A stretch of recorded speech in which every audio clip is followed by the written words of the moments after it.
Why hello there people from the internet, and welcome back to more Ark Survival Evolved. And yes, it is finally out. Snow is out, and meet the cast from the Game of Thrones. And you might remember these guys as Ghost, Nymeria, Summer, Shaggy Dog, Grey Wind and Lady.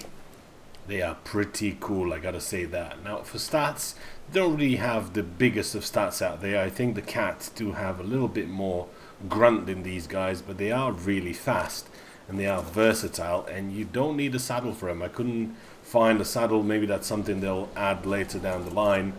But once you've got one of these tamed, they are really fast. And also, as you can see, there's a bit of a blizzard going on here where they've added the snow, and they've also added the swamps, which we'll cover in the next video, which will cover the other animals as well that they've introduced.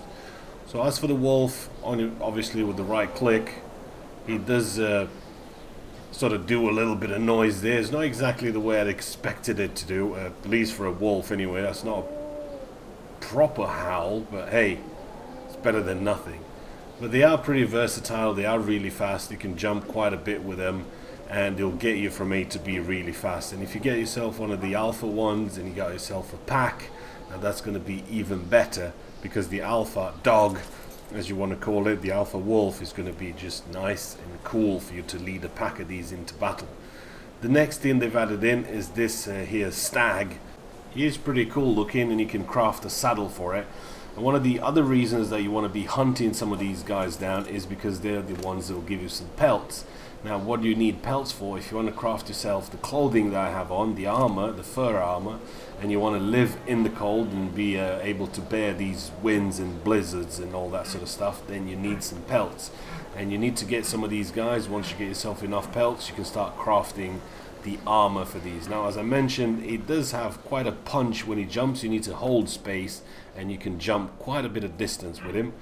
I was kind of hoping that if you right click, he'll just charge like Patchy does, or maybe the Sonic, but hey, you can't have them all. So I was building right close to the edge here because I just wanted to test out to see how does it look. Now obviously on the rest of the map this will appear as rain, but because you're up here and it's snow, it will appear as snow and as a blizzard for you. And because I was so close to the edge, I wanted just to get out and just to see how far does it actually go before you see this turn into rain. So there's somebody else. Let's go ahead and attack and murder him, because he doesn't have to be in this here video. Now let's get into the blood river and see how far do you have to go before it, there we go. You only have to go about halfway of that river before it turns to rain, and once you go back in, it's all going to turn back to snow again. So that's pretty cool how they set up the biomes. There's also the swamps that we have to visit, and as I mentioned, we'll cover that with the creatures and everything else they've added in the next video. But for now, if you're a fan of Game of Thrones and you've always dreamt of having your own direwolf, you can either keep it original or you can go with what they had in the movies. That's it for me for today. Hopefully you guys have enjoyed the video. If you have, give it a thumbs up, post a comment, and I will see you guys in the next one.